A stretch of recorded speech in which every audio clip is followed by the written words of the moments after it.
这是我们5个小时前用 Sora 生成的一段视频，价值200美元，代表着目前 AI 视频生成领域的天花板级别质量。没错，这个万众瞩目的 Sora 终于上线了，它是否可以爆杀市面上的其他视频生成模型？究竟值不值这个价格？以及最重要的，它到底要怎么用？在接下来的10分钟里，我想用最简单、清晰的方式来告诉你如何使用这个具有划时代意义的视频生成模型。每一个人都是导演的时代真正来了。我用上 Sora 了，朋友们，太疯狂了！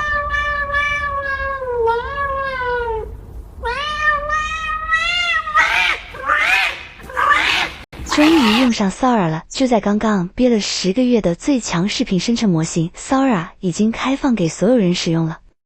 你是如何通过提示词来生成有趣的视频，或者微弱账号、苹果账号，或者一下来注册都可以。比如通过鼓掌器登录。好，登录好以后，你会发现它上面会提示 Sora 在你所在的国家地区不可用。这主要是因为目前的最新版本的 Sora AI 只在美国上市啊，所以如果我们想立马使用的话，那么现在我们需要把我们的 IP 地址切换我们邮箱去才可以。想好指令之后，我们就直接进入 R List， 然后生成步骤超简单。我们先点选 AI Image Video， 然后选择 Text to Video， 那模型选择 Sora 2或者是 Sora 2 Pro， 然后呢在上面输入你的指定。你也可以选择长度，或者是勾选 Audio， 那它就会自动帮你生成音效。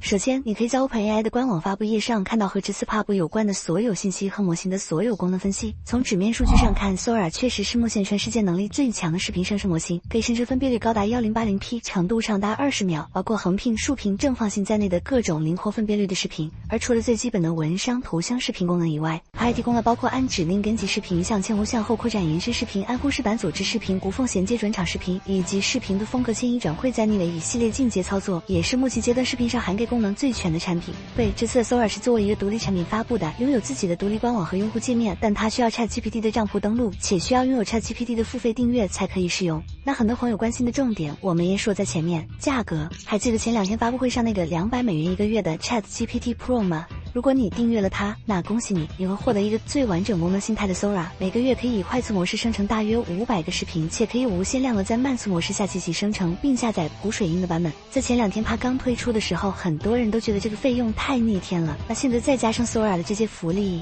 你还会觉得贵吗？弹幕走一波。当然，贴心的奥特曼像 Plus 级别的订阅用户也提供了 Sora 的生成权限，但相较于 Pro 用户手里的 Sora， 一方面降了一点质量，生成的分辨率最高只有 720p， 另一方面还限了一点数量，每个月最高只能跑50个视频。基于目前阶段视频生成模型得到理想效果所需的抽卡量，这个用量确实显得有点捉襟见肘了，但再怎么说也是给 Plus 用户提供了一个轻度体验的窗口。那想要依靠 Sora 做创作的专业用户，选择 Pro 估计才够用。那为了探究一下 Sora 的完全体到底是什么样的，同时也想给大家测评一下这个 Pro 到底值不值，我也是在第一时间花大价钱开通了 Pro 订阅。如果你看到这里，那我真的很想求求你按一下视频底下那个圆圆的按钮帮 UP 回个血吧。那我们要如何使用 Sora 呢？很简单，一起尝试一下吧。首先在你的电脑浏览器的地址栏里输入 Sora.com， 敲回车，你就会进入到它的全球唯一指定官网里，点击右上角的 Login 按钮就会跳出登录页面，在新打开的窗口里就可以使用你的 ChatGPT 账户登录了。但如果这个时候旁边有一个这样的按钮，代表人太多了没办法新建账户。我从2点多等到现在，它还是卡在这个页面上，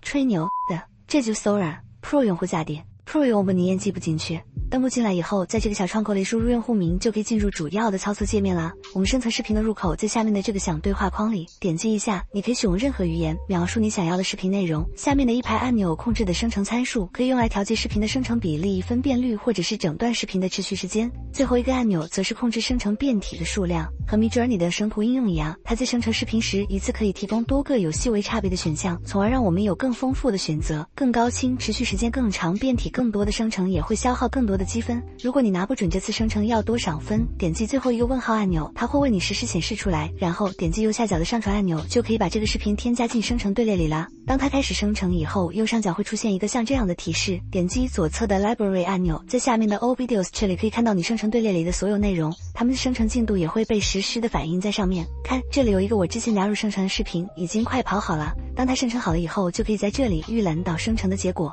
把鼠标放到上面，视频会自动播放。你可以像一些剪辑软件里一样，通过鼠标左右拖动预览视频进度，非常方便。点开视频，如果你对生成的效果不满意，你还可以通过下面的编辑提示词按钮修改提示词和参数，再重新生成一份。同时，你也可以通过其他几个按钮把它快速的发送到一些其他的功能板块里。这几个项目我们一会儿都会讲到。这就是使用 Sora 生成视频最基本的办法了。而除了使用提示词描述的文声视频以外，它也可以进行图声视频，即上传一张图片作为手针，引导后续视频内容的生成。点击最左边的加号就可以上传啦。但在这之前 ，OpenAI 会先让你确认一系列与安全有关的协议，来确保 Sora 生成的视频内容不会被用于不恰当的用途。选取图片上传后，生成的参数设置和刚刚文声视频里大同小异。因为有图片，所以你也可以不填提示词，但最好还是根据你想要的生成效果做一定的描述。同样，生成完的结果会出现在资料库里。在生成的过程中 ，Sora 有一个非常人性化的功能，叫做风格预设。点开加号旁边的这个小按钮，你可以给即将生成的视频套用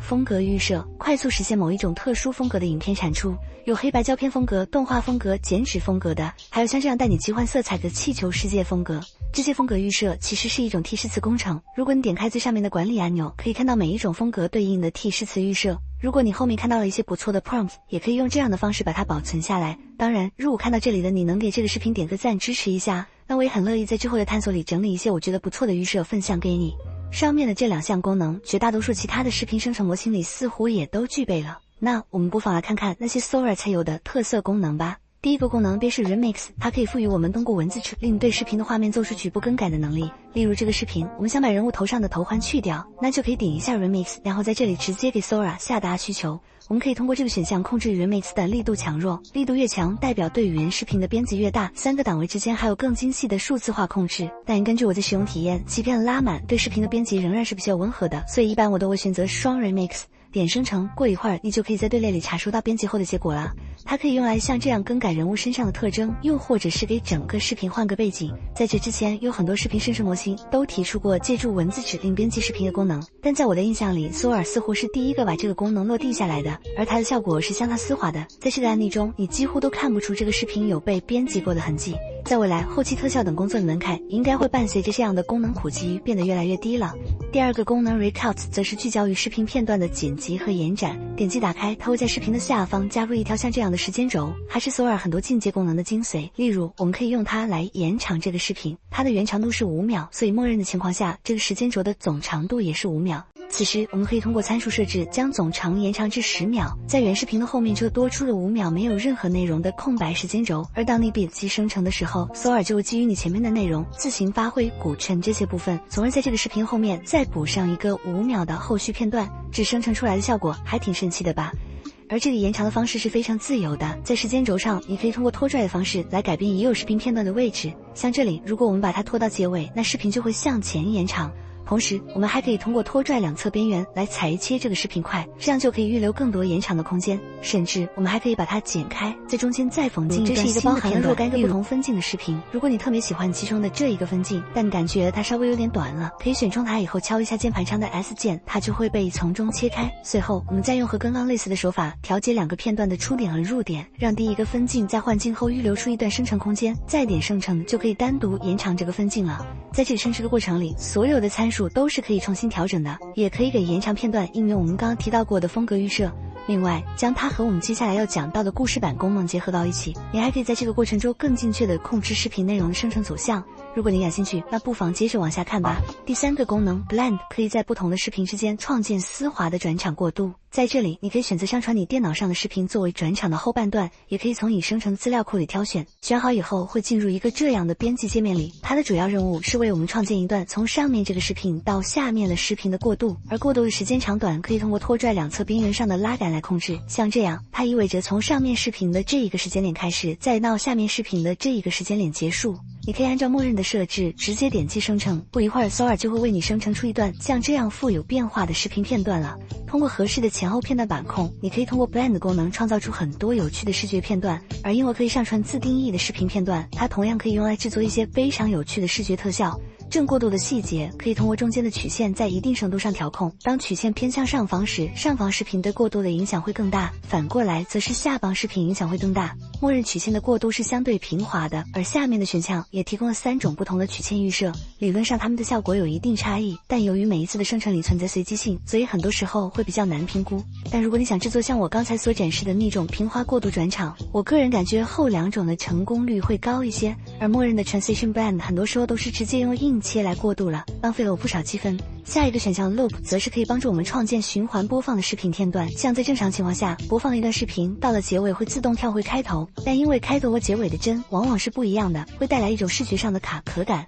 而将这段视频在 Loop 里打开后，它的开头和结尾的一部分会被截掉并重做，来生成一个可以无缝循环一直播放的视频。直接点击 Loop 进行生成，很快你就能得到一个可以无限循环播放的视频啦。把它和原视频放在一起播放，你很快就能看到这其中的差异了。在默认的情况下，截掉的开头和结尾部分并不多，但如果你的视频本身运动幅度就比较大，可以试着拖动两侧边缘，进一步调节这个裁剪区域，确保裁下来的部分开头和结尾的帧更加相近，会有助于更好的生成循环片段。同时，默认的情况下会在裁切片段的基础上加4秒生成循环片段，但如果你视频整体变动不大，且开头和结尾比较像，可以选第一个短循环的选项来缩短整体长度。而如果生成的结果让你感到生硬或突兀了，可以选第3个长循环的选项，预留更多生成循环的空间。最后一个功能，也是我觉得最让人惊喜，同时对视频创作者最有帮助的一个功能，就是个 storyboard 故事板。故事板是一个传统影视工业的一个概念，导演们通常会在实际拍摄期前，用一系列手绘的故事图格来说明影片各个部分的构成或者拍摄方式，而 Sora 赋予了它在生成式 AI 时代全新的意义。你可以点击上传按钮旁边的这个故事板按钮来进入编辑故事板的界面。在我的印象里，输入一些比较长的提示词时，似乎也有一定概率被 Sora 自动拆分进入这个故事板模式里，而它的主体界面是一条空白的时间轴，只不过上面多了一个像这样的黑色文本框，我们可以把它理解为是这个故事板里的一个分镜。点击时间轴的空白处，可以加入更多的分镜，通过点击可以在它们之间切换。你可以在里面填入提示词，而它上面的提示词会影响从它起直到下一轮提示词之间的这段画面的内容，让我们从一种最简单的静心开始体验。比如我们让它生成一个5秒的视频片段，第0秒起的画面是一扇关闭的木门，我们希望它可以在中间被推开并展现出另一个场景，那可以加入一个分镜，写好合适的提示词，然后把它拖到靠近结尾的位置。在分镜里填写提示词时，有一个非常实用的小帮手，就下面这个提示词润色的按钮，点击一下，它可以将你输入进去的非常简短的提示词丰富扩写成一段包含光照、景别、角度等拍摄要素的更为详实的长提示词。ChatGPT 的威力还是非常显著的，在故事板的加持下，你会发现影片的节奏在生成时变得更好把握了。同时，我们希望在不同阶段呈现的画面内容重点也能被很好的隔离开，做到不互相干扰。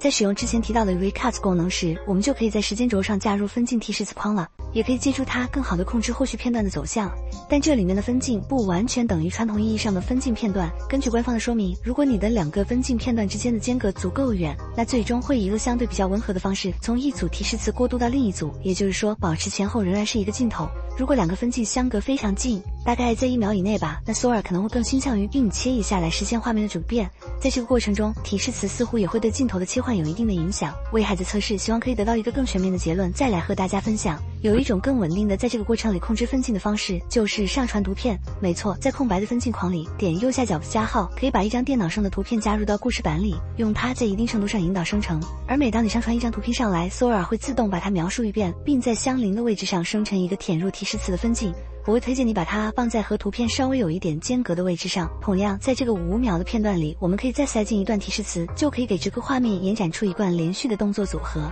你肯定会想了，那我们能不能上传多张图片呢？当然是可以的，不过这种方式对提示词和图片的要求都会更加严苛，稍有不慎也很容易生成比较糊的片段。在上传多张图片时， Sora 还会提示你注意不同图片间的风格和角色一致性。就目前阶段，我其实没有那么推荐你通过这种方法来进行操作，给个假，也有可能是我还没玩明白。同时，你还可以往时间轴上上传视频，来实现更进一步的组合生成。今天这一期视频怕是讲不完了，但如果你感兴趣，可以像以前一样在弹幕里敲个1，人多的话，我们就在另一期单独的教程里来讨论一下吧。总的来说，这个故事板功能是非常富有想象力的，而它也让 Sora 成为了目前为止最接近真正打通整个 AI 短片生成管线的模型。它既可以为具备了真正连贯性的长视频铺路，也给囊括了零散分镜的创作提供了更灵活的操作空间。在你看到这个视频的时候，我也应该还在和你一样从中摸索更多关于 Sora 的有趣用法。过去的几个小时里，我把 Sora 里的这几个新功能全部过了一遍，希望这些我自己总结出来的使用经验和小技巧，可以给即将尝试这个工具的你带来一点帮助。